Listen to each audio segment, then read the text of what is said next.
오늘 주일 오후 하나님께서 우리에게 주시는 말씀은 예레미야 24장 1절부터 10절까지의 말씀입니다. 예레미야 24장 1절부터 10절까지의 말씀입니다.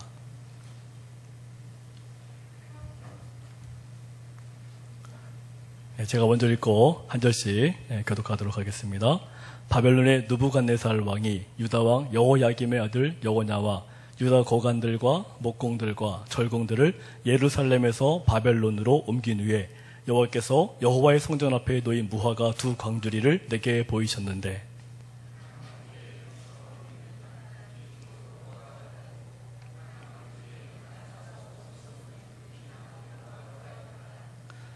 여호와께서 내게 이르시되 예레미야야 내가 무엇을 보느냐 하시매 내가 대답하되 무화과 이온데 그 좋은 무화과는 극히 좋고 그 나쁜 것은 아주 나빠서 먹을 수 없게 나쁘니이다 하니 이스라엘의 하나님 여호와께서 이와 같이 말씀하시니라 내가 이곳에서 옮겨 갈대아인의 땅에 이르게 한 유다 포로를 이 좋은 무화과와 같이 잘 돌볼 것이라.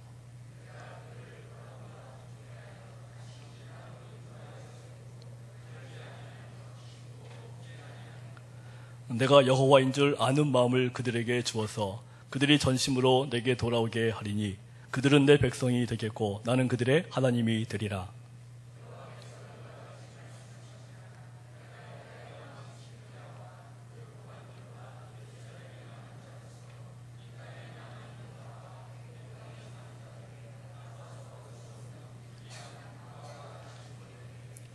세상 모든 나라 가운데에 흩어서 그들에게 환난을 당하게 할 것이며 또 그들에게 내가 쫓아보낼 모든 곳에서 부끄러움을 당하게 하며 말거리가 되게 하며 조롱과 저주를 받게 할 것이며 칼과 기근과 전염병을 그들 가운데 보내 그들이 내가 그들과 그들의 조상들에게 준 땅에서 멸절하기까지 이르게 하리라 하시니라. 아멘. 어제는 그 대한민국 광복 70주년이 되던 그런 날이었습니다. 많은 시간들이 지났지만 또 70년이라고 해서 우리가 많은 의미를 주려고 노력은 많이 했지만 하지만 여전히 그 당시 일제 치하 속에서의 고통과 상처들 때문에 평생 하늘 간직하면서 살아가시는 분들도 많습니다. 그제 아베 총리의 종전 70주년 담화를 볼 때 설마 하는 마음이 있었는데 역시나였죠. 그래서 사과를 제대로 할까라는 생각을 했는데 역시나 가장 중요한 내용은 빼버리고 그냥 진정성 없는 그런 사과 때문에 지금 다시 우리나라 많은 분들이 붕괴하고 있는 것 아니겠습니까?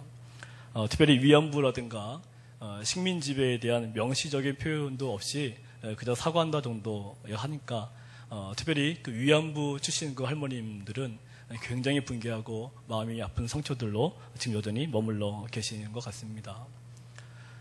우리는 일제시대를 경험하지 않아서 벌써 시간도 70년이나 지났는데 이제는 잊고 새로운 시대를 위해서 나갈 수 있지 않겠느냐 생각할 수 있겠지만 일제시대 때 그 10살, 11살, 12살, 20대 이 나이에 위안부로 끌려가서 자신의 모든 것들을 바칠 수밖에 없었던 이런 위안부 할머님들 입장에서 볼 때에는 도무지 그때의 그런 그 기억들 때문에 도무지 인생 자체를 전진할 수 없는 그런 상태인 거죠. 근데 우리들은 그런 분들이 얘기를 들으면 안 됐다, 안타깝다라는 말은 생각은 하지만 그분들만과 같은 그런 원통한 마음이라든가 그런 그 분한 그런 마음들은 사실은 많이 있는 것 같지는 않습니다. 왜냐하면 나는 그런 걸 경험을 못 해봤으니까. 나는 그런 상황에 놓여보지 않다 보니까 그냥 그렇게 힘들고 상처받은 분들 봐도 그래 그렇구나 안 됐구나 힘들겠구나 그 정도지 우리가 깊이 있게 그분들 삶 속에 들어가지는 못한다는 거죠. 이 고든 맥도날드 그 목사님이 지은 내면 세계의 질서와 영적 성장이라는 책이 있는데요. 이 책에 보니까 이런 이야기가 나옵니다.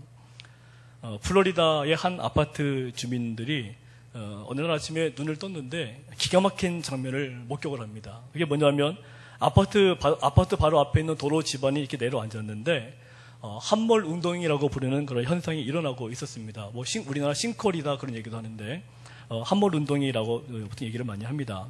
근데 이게 계속 꺼져가는 웅덩이 속으로 자동차도 들어가고 도로도 들어가고 그 근처에 있던 잔디밭들까지도 전부 다 함몰되어 내려가는 것. 그것을 이 아파트 주민들이 계속 지켜본 것입니다. 그러니까 조금만 더 있으면은 이 아파트까지도 이 함몰 운동에 그대로 내려앉을 수밖에 없는 상황이 눈에 보이는 거죠. 그래서 온 아파트 주민들이 난리가 나서 비명을 지르고 피난하고 난리가 났었는데 그때 다행히도 아파트 앞에서 함몰 운동 현상이 멈췄다는 거죠. 이 과학자들은 이 가뭄이 오랫동안 지속이 되면 이 지하수가 고갈되다 보니까 지표가 이 지탱할 힘을 잃을 때 이런 함몰 운동 현상이 생겨난다고 합니다. 갑자기 모든 것이 땅속으로 꺼져 들어간다고 생각을 해보십시오. 내가 살고 있는 아파트, 내가 살고 있는 앞에 있는 그 주차장에 있는 모든 차들이 한꺼번에 함몰된다고 한번 상상을 해보십시오. 현재 우리가 딛고 있는 땅조차 안전한지 의심스러워집니다. 수많은 사람이 함몰 웅덩이와 같은 삶을 살고 있습니다. 우리는 땅속에서 어떤 일이 벌어지는지 모릅니다. 그렇기 때문에 그 위에 차도 세우는 거고 그 위에 도로를 닦고 높은 건물도 세우는 거죠. 더 높이, 더 크게 짓기 위해 경쟁합니다. 그러나 안심하고 있는 동안 땅속 어딘가에 수맥이 통과하는 곳에 공간이 생겨서 언제 무너질지 모르는 위험한 상황들이 지금도 세계 곳곳에 많이 발생을 하고 있다는 거죠. 우리나라도 서울에 지금 지하철 공사 많이 하다 보니까 싱크홀 현상이 계속적으로 발생하고 있지 않습니까? 지금 내가 안전하다고 해도 내일도 내가 안전하다는 보장은 없다는 것입니다. 일제치하에 그 꽃다운 나이에 위안부를 끌려갔던 그 할머니의 그 모습이 우리들의 삶이 안 된다는 보장도 없다는 것입니다. 우리가 광복 이후 6.25 전쟁 이후에 우리나라 역사상 이렇게 오랜 시간 동안 전쟁 없이 평화롭게 지낸 시대는 없다고 합니다. 벌써 아마 꽤 오랜 시간이 지났죠. 역사를 볼 때 계속 수십 년 동안 아주 짧은 시간 동안 전쟁이 반복해서 일어났는데 이렇게 오랜 시간 동안 전쟁이 없던 적은 없다는 것입니다. 그런데 이 말은 다시 말하면 전쟁이 곧 일어날 수도 있다는 것입니다. 역사는 항상 반복적이거든요. 전 세계에서 지진이 일어나는 것들을 바라볼 때마다 우리는 그저 남의 일처럼 생각을 합니다. 우리나라는 내가 지금까지 살아왔는데 지진도 없었으니까 괜찮겠지라고 얘기하지만 역사 고대 문헌을 바라보니까 이미 서울에서 규모 5.7 정도의 지진이 났다는 역사적인 기록도 이미 있습니다. 지금 서울에 5.7 정도의 규모의 지진이 일어나게 되면 난리가 난다지 않습니까? 근데 우리들은 그저 남의 나라 지진을 보고 남의 나라 사건들을 보고 위안부 이런 사건들을 보고 하면은 나하고는 관계가 없구나. 세월호 사건들을 바라보게 되면 나하고는 관계가 없구나. 내 아이들은 살아있구나. 우리들은 항상 내가 살아있다는 것에 안심을 합니다. 내가 지금 괜찮구나라는 그 사실 자체에 내가 마음을 놓고 있다는 거죠. 오늘 성경 본문의 시대적인 배경인 당시 예루살렘이 그랬습니다. 이 당시 예루살렘은 시드기야 왕의 지세로 아주 평안한 삶을 살고 있었습니다. 반면에 여호야긴을 비롯해 이 식민지 포로로 바벨론에 끌려간 사람들, 이 사람들은 굉장한 인재들이었거든요. 지식층도 되기도 하고 사회에서 온갖 기술과 그런 재능들을 가지고 있는 사람들은 전부 다 바벨론으로 다 끌려갔습니다. 이 사람들은 거기서 심한 고생을 하고 있었죠. 자기들이 평생 동안 준비해오고 공부해왔던 많은 것들을 하나도 할 수 없는 채 그저 그곳에 가서 고생하고 있는 것입니다. 우리 사람들은 현재의 평안한 삶에 만족을 할 때 나는 지금 하나님의 사랑을 많이 받고 있구나라고 생각을 합니다. 그러나 현재의 평안함이 하나님의 사랑의 증거가 되지 않습니다. 현재의 평안함은 일시적인 현상일 뿐 하나님의 의중에서 진노의 채찍이 준비되어 있는 경우가 있다는 사실입니다. 그러므로 현재의 평안한 상황만 보면서 나는 문제가 없다, 나는 괜찮다, 이런 식의 생각을 하면 안 된다는 거죠. 오늘 본문의 내용은 하나님께서 예레미야 선지자에게 보여주신 그런 환상의 내용입니다. 본문 1절 말씀을 보시면 하나님은 예레미야에게 바벨론 왕 느부갓네살이 유다 왕 여호야김의 아들 여고냐와 유다 백성, 목공들, 철공들을 전부 다 예루살렘에서 바벨론으로 옮긴 다음에 그 다음에 환상을 보여주셨다, 이렇게 나와 있죠. 예레미야 선지자의 별명을 아십니까? 예레미야 선지자의 별명은 눈물의 선지자입니다. 나라가 망했을 때 얼마나 예레미야가 눈물을 흘리면서 기도했는지, 그래서 붙여진 별명이 눈물의 선지자입니다. 하나님의 마음을 간직하고 있는 사람들은 뭐 남자든 여자든 눈물이 많을 수밖에 없는 것입니다. 이 눈물의 선지자 예레미야가 남유다 왕국이 기울어가던 마지막 때에 부르심을 받았던 선지자입니다. 예레미야는 자신의 나라와 백성들이 멸망당하는 것을 현장에서 목도하는 아픔을 겪었습니다. 하나님은 예레미야 선지자를 통해서 유다 백성을 정죄하고 경고의 말씀을 전하게 하셨습니다. 또한 죄악에 빠져있는 유다의 멸망을 암시하는 환상을 여러 차례 보여주셨습니다. 예루살렘 속에 이 사람들이 평안하게 거하다 보니까 나는 괜찮아 하면서 온갖 죄악 중에 다 거하여 있었다는 거죠. 자기의 동족은 저 바벨론의 포로로 끌려가서 엄청난 고생을 하고 있는데 예루살렘에 남아있던 이 거민들은 나는 괜찮아 하면서 아주 평안하고 즐기고 웃고 즐기는 생활을 했다는 것입니다. 느부갓네살 왕은 유다에게 당시 애굽을 의존하던 정책을 버리고 자기 나라인 바벨론에게 복종할 것을 강요를 했죠. 그런데 유다의 왕들이 바벨론보다는 애굽을 의지하려는 마음이 강했습니다. 애굽이 눈으로 보니까 훨씬 강해 보였거든요. 그래서 이 유다의 왕들이 바벨론을 더 의지하기보다 애굽을 의지하려고 들었습니다. 결국 유다가 애굽에 기우는 것처럼 보일 때마다 바벨론은 유다를 침략했고요. 포로들을 잡아갔는데 이 여호야긴 왕도 그 가운데 한 사람이었죠. 느부갓네살 왕은 여호야긴을 잡아가고 유다의 마지막 왕 시드기야를 세웠습니다. 하나님이 예레미야에게 바로 이 시기에 환상을 보여주신 것입니다. 이때 예레미야가 환상 중에 본 것이 뭡니까? 두 광줄에 담겨져 있는 무화과를 봤죠. 이 유대인들에게 이 무화과라는 열매는 굉장히 익숙합니다. 유대 전 지역에서 흔하게 볼 수 있는 과일이 무화과 열매입니다. 심지어 마당이나 길거리에서도 볼 수 있을 열매가 바로 무화과 열매인데요. 하나님은 예레미야에게 성전 앞에 놓여있는 이 무화과가 담긴 두 광주리를 보여주십니다. 한 광주리에는 처음 익은 것 같이 싱싱하고 좋은 무화과가 담겨 있었고요. 다른 광주리에는 도무지 먹을 수 없는 그런 나쁜 무화과가 담겨져 있었습니다. 오늘 본문의 말씀을 보니까 이 무화과가 무엇을 상징한다고 되어 있습니까? 사람을 상징한다고 되어 있죠. 자, 그렇다면 이 좋은 무화과와 이 나쁜 무화과는 각각 어떤 사람을 가리키겠습니까? 사람은 누구나 나름의 자아상을 전부 다 가지고 있습니다. 이 건강한 자아상은 자기를 정확하게 이해를 합니다. 이 점은 대단히 중요합니다. 우리는 그 안데르센 동화 속에 이 벌거벗은 임금님 이야기를 잘 알고 계시죠? 기억나십니까? 벌거벗은 임금님이라는 동화 얘기가 있습니다. 이 동화는요, 잘못된 자아상을 가진 사람의 모습을 잘 나타내고 있는데 이 잘못된 자아상은 우리를 벌거벗고도 입은 줄로 생각했던 어리석은 임금으로 만들어버립니다. 내가 지금 벌거벗고 있는데도 벌거벗은 줄을 모르겠다는 거예요. 내가 문제가 심각한데도 문제 자체를 내가 느끼지를 못하는 것입니다. 잘못된 자아상을 가지고 있는 사람들은 그저 나 자신의 모습을 바라보면서 그저 그런가 보다 만족하면서 그렇게 살아갑니다. 하나님은 무화과 광주리 환상을 통해서 당시 유다 백성들의 삐뚤어진 자아상을 지적하고 계시는 겁니다. 그렇다면 처음 익은 듯한 좋은 무화과와 먹을 수 없는 나쁜 무화과는 각각 어떤 부류의 사람을 가리키겠습니까? 당시의 정황을 보게 되면 이 바벨론의 포로가 되어 끌려간 사람들은 굉장한 고통 속에 살고 있었습니다. 우리나라가 남한과 북한으로 나눠져 있는데 북한 우리 동포들 얼마나 힘들고 고통스럽게 살아갑니까? 우리는 이 시간에 예배 드리는 것도 내가 선택을 해서 내가 예배를 드릴까 말까, 뭐 날씨가 더운데 집에 갈까 말까, 집에 텔레비를 볼까 말까 선택하면서 이 자리에 앉아 있지만은요, 북한에 우리 동포들과 크리스찬들은 그런 상태가 아니지 않습니까? 그저 오직 하나님입니다. 자유를 누리지 못하고 아무런 선택의 권리 없이 어디 놀러 갈까 어디 갈까가 아니라 아직도 오직 하나님입니다. 그래도 우리들은 어떻죠? 너무나 편하고 너무나 좋으니까 너무나 자유롭죠. 자유로운 선택, 자유로운 그런 판단들을 통해서 어디 뭐 주일날 예배도 안 드리기도 하고 뭐 내 마음대로 행동들을 막 합니다. 이 바벨론의 포로가 끌려간 사람들은 고통 중에 있는 사람들이죠. 그에 반해서 예루살렘에 남아있던 사람들은 상대적으로 좀 더 편안한 삶을 살고 있습니다. 그들은 여전히 자신의 땅에 살고 있었고 왕국도 유지가 되고 있었습니다. 그들은 바벨론에 끌려간 사람들을 불쌍하게 생각을 했습니다.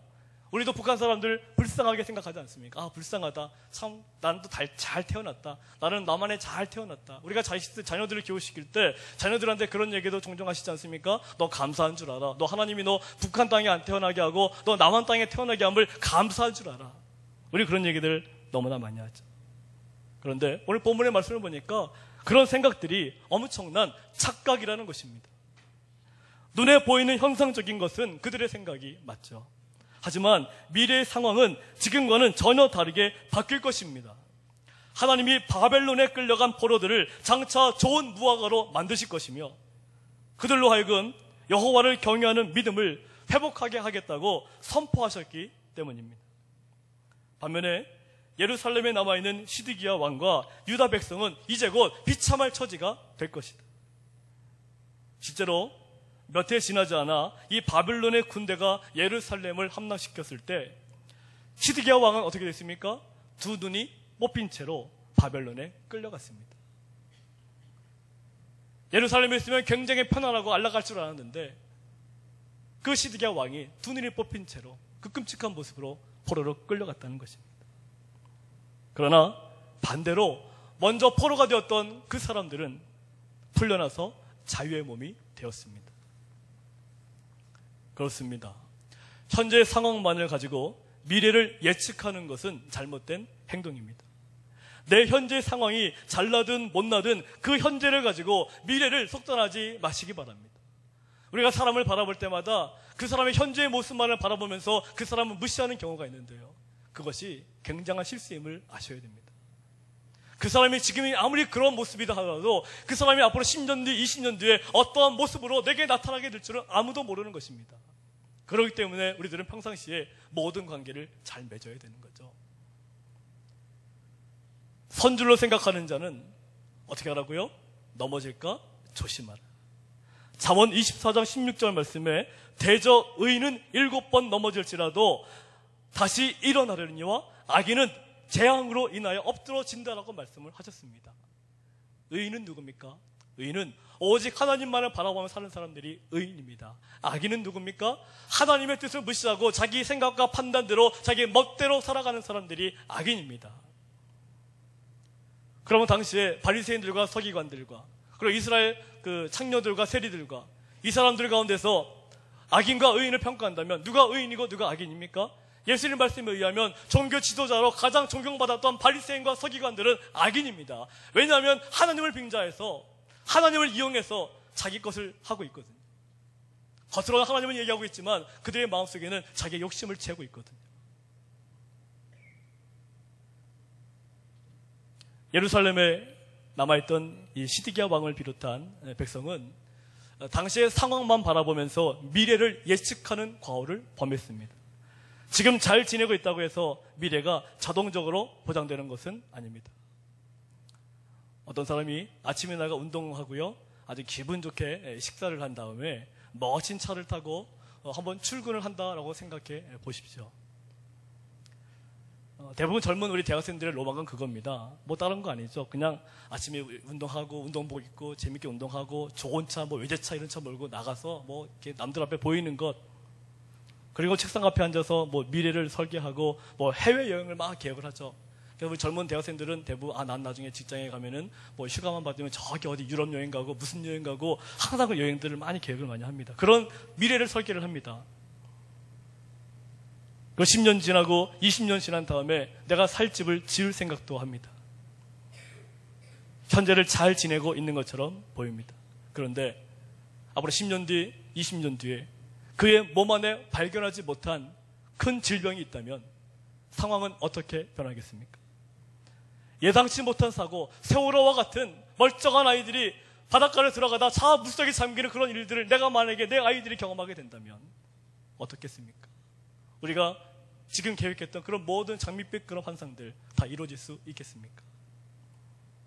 우리는 밝은 미래를 예측하고 웃지만 그것은 착각일 수 있습니다.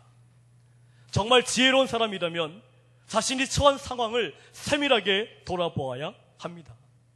수시로 자신을 점검해야 된다는 거죠. 오늘의 노력이 내일을 결정짓습니다. 예루살렘에 머무르고 있던 시드기야 왕과 백성은 아주 교만했습니다. 현재 안위에만 초점을 두었지 미래를 생각할 수 있는 그런 지혜가 없었습니다. 그러므로 현재 평안함에 안주하거나 순간의 고통 때문에 미래를 포기하는 어리석은 자가 되지 않도록 주의해야 되는 것입니다. 내 현재를 바라보면서 나는 이거밖에 안 됐구나, 나는 망했구나, 나는 끝장났구나, 나는 더 이상 내가 가진 것들을 발휘할 수가 없구나, 이런 생각에 사로잡히면 안 된다는 것입니다. 남들이 나를 바라볼 때는 지금 내가 나쁜 무화과 같이 보여도 하나님이 역사하시면 이 나쁜 무화과인 나도 하나님이 좋은 무화과로 바꿔주시기 때문입니다. 남들이 바라보기에 좋아 보여도 그 좋아 보이는 것도 오히려 나중에 시간이 지나면 나쁜 것으로 바뀌어질 수 있는 것입니다. 하나님께서 오늘 3절 말씀에 예레미야에게 물어보시죠. 뭐라고 물어보십니까? 예레미야야, 내가 무엇을 보느냐? 따라해보실까요? 내가 무엇을 보느냐? 다시 해볼까요? 내가 무엇을 보느냐?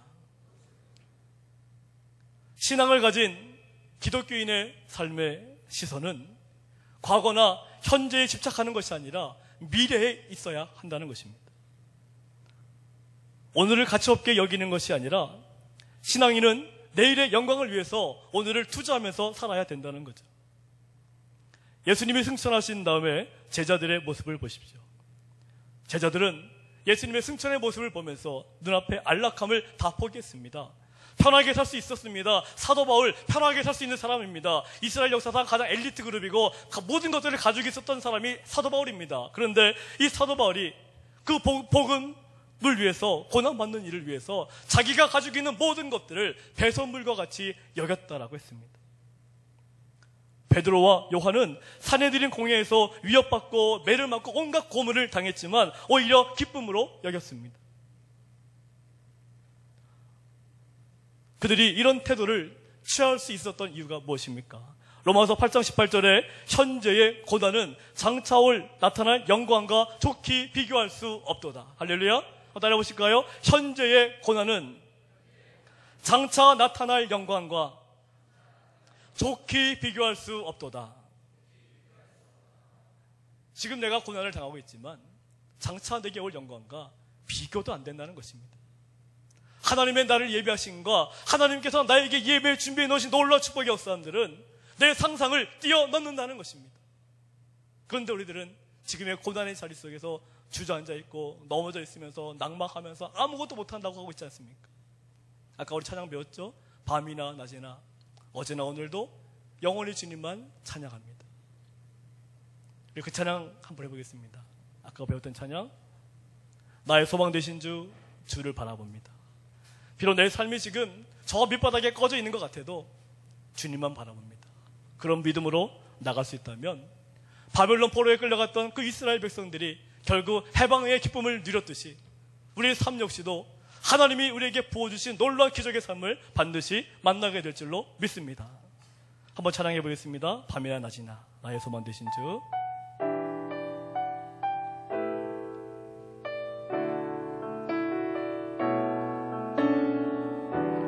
나의 소망 되신 주를 바라봅니다.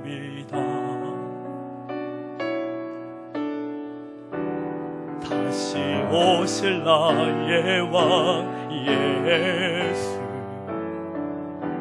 주를 기다립니다. 나의 소망 되신 주, 나의 소망 되신 주님만 바라봅니다. 주만 바라봅니다. 다시 오실 나의 왕 예수, 주를 기다립니다. 밤이나 낮이나 어제나 오늘도 영원히 주만 찬양해. 괴롭고 슬플 때 낭망하여 넘어져도 언제나 주만 찬양하겠네. 밤이나 낮이나 밤이나 낮이나 어제나 오늘도 영원히 주만 찬양해. 괴롭고 슬플 때 괴롭고 슬플 때 낭망하여 넘어져도 언제나 주만 찬양하겠네. 기도하겠습니다. 하나님 아버지, 우리가 서 있는 자리가 때로는 망해 있는 것 같고, 때로는 아무런 소망이 없는 것 같고, 때로는 내 인생에 아무런 비전이 없는 것 같은 그런 생각에 빠질 때가 참으로 많음을 주여 고백합니다. 주여, 이런 저희들을 불쌍히 여겨주시고, 이런 저희가 오직 하나님만을 바라볼 때에 지금 현재의 모든 상황들이 하나님이 내게 부어주시는 놀라운 기적의 삶의 현장으로 바뀌어지게 됨을 믿는 믿음을 저에게 허락하여 주시옵소서. 지금 현재의 나의 모습이 영원한 것이 아니라 하나님의 능력과 하나님의 그런 성령의 역사하신 가운데에 세상에 부러워할 만한 놀라운 나의 삶의 모습들로 한 걸음씩 한 걸음씩 변화되어 줄 수 있다는 그런 자신감과 담대함으로 이 땅을 힘있게 살아갈 수 있는 저희 모두 될 수 있도록 주여 역사하여 주시옵소서. 혹시나 우리 가운데 내가 평안하고 아무 문제가 없다 하여서 착각에 빠져있는 그런 분들이 계시다면 하늘 우리 마음을 다 만져주셔서 교만함에서 벗어나 오직 하나님만을 바라보면서 하나님께 나의 삶을 맡기면서 겸손히 주님께 경배하며 겸손히 나의 삶을 맡기며 하나님께서 기뻐하시는 인생을 살아가는 우리 모두 될 수 있도록 주여 역사하여 주시옵소서. 예수님의 이름으로 기도드리옵나이다.